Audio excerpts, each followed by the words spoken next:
हम श्री जी की है, खास बात है। अब आपको चाहिए सुगंध लगा के आओ तो भेज दो इत्र, नहीं हम तो ऐसे ही आएंगे नाक बहाते हुए जैसे है आपके। बच्चा कभी माँ से कहता है क्या कि हम आपके योग्य नहीं, छाती में चढ़ता है, माँ कहती दूर सोच लगाए तो दूर होता है क्या, वो चढ़ता है पकड़ के माँ की छाती, गोद में ले, समझो, क्योंकि वो मानता है माँ मेरी है, समझ रहे। अभी माना ही नहीं श्री जी मेरी, इसलिए ऐसी बात आती। जिस दिन आ जाएगी श्री जी मेरी है तो ठसक आ जाएगी, जैसी वो लाडली आपकी हो, ये ठसक आई तो जैसी श्री जी की महामहिमा में सहचरियों की स्थिति होती है, स्थिति उतर जाएगी आपके हृदय में, वही स्थिति उतर जाएगी। पकड़ने नहीं, रो रोते तो हम भी हैं, रोने का देश है, लेकिन के करके नहीं रोते। ऐसा है कि रोना ही आता है, वो बात अलग है। लेकिन ये कि मैं आपके, ये सब नहीं, मैं आपका हूं, आप मेरी हैं। अब इसमें हंसना खेलना रोना जो भी आता है वो तो चलेगा, लेकिन ये बात करके मैं आपके योग्य नहीं, ये कभी नहीं स्वीकार, ये बहुत गलत बात है, ये बहुत गलत। हम इस बात को नहीं स्वीकार करते और ना कहेंगे कोई स्वीकार करे। ऐसे बोले बहुत नीच है तो आपने नीचे पटक दिया इसलिए नीच है, अगर आप पकड़े रहे तो भला हम नीच हो सकते हैं तो आपके बच्चे जब पटक दिया नाली में तो इतनी सामर्थ्य तो नहीं कि हम नाली से निकल पाए। आपका हूं हल्ला मचा के कहूंगा, इस हाउ कहावत सब राम सहित उपहास स्वामी सीता नाथ। कोई भी बात हम अप्रमाणित नहीं कहते, ये भाव दस बोलते चले जा रहे बाबा, कोई प्रमाण, हाउ कहावत सब कहत राम सहित उपहास स्वामी सीता नाथ सो सेवक तुलसीदास। अब चार बातें, एक था पहला आश्रय, इतनी सुंदर व्याख्या हम नहीं कर रहे कि आप समझो कि हम इसलिए, मतलब इतनी सुंदर भगवत कृपा से चर्चा हो कि अगर सुलझ जाओ तो एक सत्संग का एक हिस्सा आपको वो बात दे सकता है जो बड़ी बड़ी साधनाओं से नहीं मिल सकती। बोलो आश्रय, तो चर्चा हुई थी कि आश्रय में किसी भी क्वालिटी की जरूरत नहीं, लायकात की जरूरत नहीं, योग्यता की जरूरत नहीं। आश्रय होने के बाद जो हमारा संबंध होता है, उस संबंध में जो गाढ़ स्थिति अपनापन की, अपनापन में जो गाढ़ भावना होती है उसे अनुराग कहते हैं। अनुराग से बढ़कर कोई स्थिति नहीं। देखो सत्संग के प्रति कितना महत्व है श्री कुंभन दास जी को, कि ठाकुर जी से कहा तो ठाकुर जी ने कहा सत्संग का फल होता है मेरा साक्षात्कार, मैं तुम्हारे साथ खेल रहा हूं, फिर सत्संग की क्या जरूरत। तो उन्होंने कहा तुम क्या जानो सत्संग का स्वाद, ठाकुर जी से कहा, क्योंकि मित्र है ना, बोले तुम क्या जानो। अब मैं सत्ता, उन्होंने कहा मेरा नित्य सखा विशाल वो तुम्हारे यहाँ अवतरित होगा चतुर्भुज दास जी के रूप में। और सत्संग, हम सत्संग को क्या महत्व देते हैं आप सोचो, सत्संग में खिलवाड़े तो समझ रहे, वृंदावन में है और हम सत्संग में समय से नहीं आ सकते। सोचो क्या हमारा गुरु भाव है, क्या हम राधा वल्लभ जी से प्रेम करना चाहते हैं। सत्संग का जब ऐसा नशा हो जाए कि 10 कोस जाना हो और 20 मिनट पहले जब कोई ना हो उसके पहले हम पहुंच जाए, तब जानो सत्संग प्रेमी हनुमान जी महाराज। तुलसीदास जी को जब प्रेत प्रसन्न हुआ काशी, तो उसने बताया कि हनुमान जी कथा सुनने आते। बोले कैसे पहचान, बोले सबसे पहले आते हैं और सबसे बाद के जाते हैं, जो ऐसा हो वो जान लेना हनुमान जी है। हमें सत्संग से प्रेम नहीं है। भक्ति स्वतंत्र सकल सुख खानी और बिनु सत्संग न पावे प्राणी। आप कह रहे हो मुझे कैसे भक्ति प्राप्त हो, तो बोले ना पावे प्राणी। और किसी साधन में दम नहीं है कि प्रेम लक्षण भक्ति प्रकट कर दे, या गुण साधन ते नहीं हुई तुम्हारी कृपा पाओ कोई कोई। तो कृपा का क्या स्वरूप है, बोले भगवत कृपा का स्वरूप है संतों का समागम।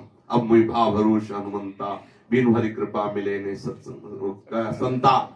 और इसमें भी आया है कि राम कृपा बिनु सुलभ न सोई, सत्संग बिनु सत्संग विवेक न हुई, राम कृपा बिनु सुलभ न सोई। हमारे ऊपर कितनी कृपा है, हम वृंदावन धाम की रज में बैठकर प्रिया प्रीतम के संतों के हृदय की बातें सुन रहे। तो कहाँ व्यसन है, हमें कहाँ नशा है।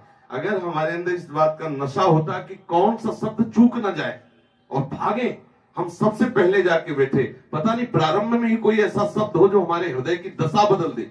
सच्ची मानिए सत्संग में ऐसा चमत्कार होता है कि रोज सुनते रहो, किसी दिन एक शब्द ऐसा लगेगा जो आपको उठा के खड़ा कर देगा, पक्का समझ लेना, आपको महात्मा बना देगा। एक शब्द, उस एक शब्द के लिए हम रोज इंतजार करें, कौन सा शब्द मेरे हृदय में जाके हलचल पैदा कर दे और मैं रो पड़ूं प्रभु के लिए। ये होना चाहिए। अगर ये नहीं तो फिर कैसे प्रेम भक्ति आएगी? भक्ति स्वतंत्र सकल सुख खानी, बिनु सत्संग न पावे प्राण। देख लो, कहीं कभी कभी मन बहुत प्रमाद युक्त सिद्धावस्था की बात झलकाने लगता है। ये बहुत बेईमान है, दूसरे में दोष दर्शन बेईमानी करता है। जैसे क्या दोष दर्शन कि ये लोग तो कहते हैं 35 माला करते हैं, इनको माला गिनने का शौक है और ये अभिमान दिखाना चाहते हैं। हो सकता है वो गुरु निष्ठा का नियम पालन कर रहे हो और आप उनपे दोष दर्शन कर रहे हैं, और हो सकता है आपका मन आपको प्रमाद स्थिति का अनुभव ना करने दे और ये कि मैं सतत भजन करते हूँ और ये लोग तो गिनते हैं, मैं गिनती नहीं हूँ। इसका भाव देखना, अगर आपके भजन में किसी की सामने बात आती है तो दोषयुक्त बात है कि मैं ऐसी हूं, ये तो ऐसा है। ये भजन सिद्धांत की बिल्कुल विपरीत बात है। हमारी बात हो लेकिन उसमें किसी का प्रमाण नहीं होना चाहिए। समझ रहे ना? मैं व्रत रहती हूँ वो तो भोजन पाते हैं, अगर ये बात है तो दूषित बात है। व्रत रहती हूँ ये तो मेरी पर्सनल बात है, लेकिन दूसरी बात आई वही गड़बड़ हो जाएगा। मैं बहुत सौभाग्यशाली हूँ ये बात तो ठीक है, लेकिन साथ में दूसरी बात आ गई, उसको ये सौभाग्य नहीं मिला तो हानि हो जाएगी। गोपी जनों को इतने केवल बात आई कि मैं त्रिभुवन की स्त्रियों में सबसे सौभाग्यशाली हूं, ऐसा प्रीतम मिला, वही अंतर ध्यान हो गए।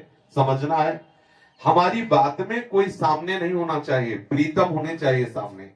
आपकी बात में अभी कोई सामने है इसलिए बात दूषित है। आपने बात कही कि हम नाम जप गिन के नहीं करते, लेकिन कुछ लोग नाम जप गिन के करते हैं। मतलब ये सामने जो आपने दृश्य रखा, इसमें गंध आ रही है दूषित भावना की। मन कहीं ना कहीं अहम का पोषण करने के लिए ये बात सामने व्यक्ति नहीं होना चाहिए, सामने इष्ट होना चाहिए। अगर कोई उदाहरण में सामने है तो जरूर वो बात मलिन हो जाती है। मुझे ऐसा है कि मेरे को लगता है कि मैं कम कर रही हूँ, जे अधिक कर रही हूँ, मैं बहुत पीछे हूँ इसी की वजह से। तो हम दूसरे को देखें ही क्यों? हम तो सिर्फ अपने गुरु जी की बात माने। हमें दूसरा प्रमाण हमारी साधना में नहीं होना चाहिए, दूसरे से होड़ नहीं होनी चाहिए, दूसरे को हम अपने सामने न रखें। आदर्श हमारे इष्ट में तन्मय हुए गुरुदेव हैं, ना कि दूसरा कोई व्यक्ति है। अगर दूसरा व्यक्ति है तो राग या द्वेष दोनों हानिकारक है, गुण या दोष दोनों हानिकारक है। समझिए, सुनो तात मायाकृत गुण और दोष अनेक, दोनों हमें नहीं देखने। हमें अपना आदर्श सदगुरु या रसिक शिरोमणि संतों को बनाना है, ना कि सामने वाले किसी साधक को बनाना है। समझ रहे? सदैव एक ही निवेदन रहता है सबसे, हमारी कोई भी श्वास प्रिया प्रीतम से बिलग ना जाने पाए, ये हमें उपाय करना है। हमने कभी ना तो माला के प्रति निष्ठा प्रकट करने की बात कही है, ना किसी गणना की बात कही। हम सदैव इस बात में, क्योंकि हम खुद इस जीवन को इस धर्रे में, इस ढांचे में ढाला है कि हमारा एक भी सेकेंड प्रिया प्रीतम से बिलग न जाए, चाहे हम पद गायन करके, चाहे नाम कीर्तन करके, चाहे नाम स्मरण करके, किसी भी तरह हम उनसे जुड़े रहें, हटे ना। ये इस बात पर हम जोर देते हैं। हमारा भजन, हमारी सेवा, हमारा चिंतन, हमारा मनन आठों पहर प्रियाजू के चरणों में हो। अब वो गिन के हो, समय से हो, कीर्तन से हो, वाणी पाठ से हो, वो ध्यान से हो, सेवा, वो तुम देख लो।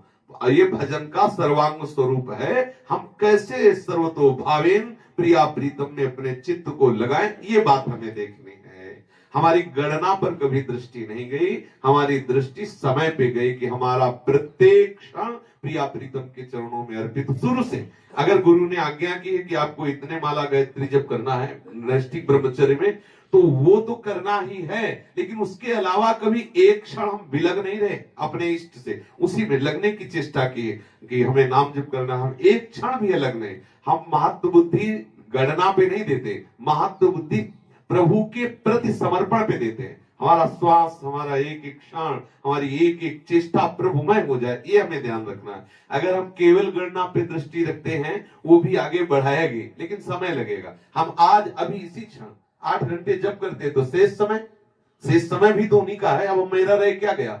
मेरा तन मन प्राण सब कुछ शरणागत का इष्ट के प्रति होता है। अब हमारी हर चेष्टा, हम पा रहे हैं तो प्रभु के लिए, हम शयन कर रहे हैं तो प्रभु के लिए, जग रहे हैं तो प्रभु के लिए, हमारी सारी चेष्टा प्रभु के लिए, हमारे इष्ट के लिए, गुरु के लिए। उन्होंने जो विधान बताया उसी विधान के अंतर्गत है। इस उपासना से बहुत जल्दी हमारा हृदय स्वीकार कर लेगा कि हमारे प्रिया प्रीतम है। मान लीजिए बहुत जल्दी लाभ प्राप्त होता है, बहुत शीघ्र परमानंद की अनुभूति होती है। मन वचन और कर्म से त्रिशुद्ध होकर अपने आचार्य गुरु की उपासना में तन्मय हो जाए, यही त्रिशुद्ध होना है। हमारी हर चेष्टा उनके लिए है। 8 घंटे जप किया, इसके बाद अगर हम जरा सा फिसल गए तो 8 घंटे पोछा लगाओ, एक धूल भरी आंधी आई, सब गंदा कर दिया। हमें हर समय सावधान रहना है। अच्छा, 8 घंटे भजन किया और 2 मिनट सोचा कि थोड़ा मनोरंजन कर लेते, उसी मनोरंजन में प्राण चले गए तो सोचो, एक हिरण के बच्चे का चिंतन हो गया तो हिरण बन गए इतने बड़े महात्मा भरत। अपने लोग क्या त्याग किए, वो तो चक्रवर्ती सम्राट पद त्याग किए, भगवान के अंश से प्रकट हुए ऋषभ देव जी के पुत्र हैं। कहाँ हैं? गंडकी नदी के किनारे हैं। आप विचार करो कितनी पावन नदी, गंडकी नदी के किनारे राज्य, पुत्र, पत्नी सबका त्याग करके बैठे, एक वृत्ति जरा से और वो हिरण बना दिया। तो हमें हर समय हर एक वृत्ति के द्वारा प्रभु का आश्रय लेते हुए आगे बढ़ना, ये हमारा लक्ष्य है।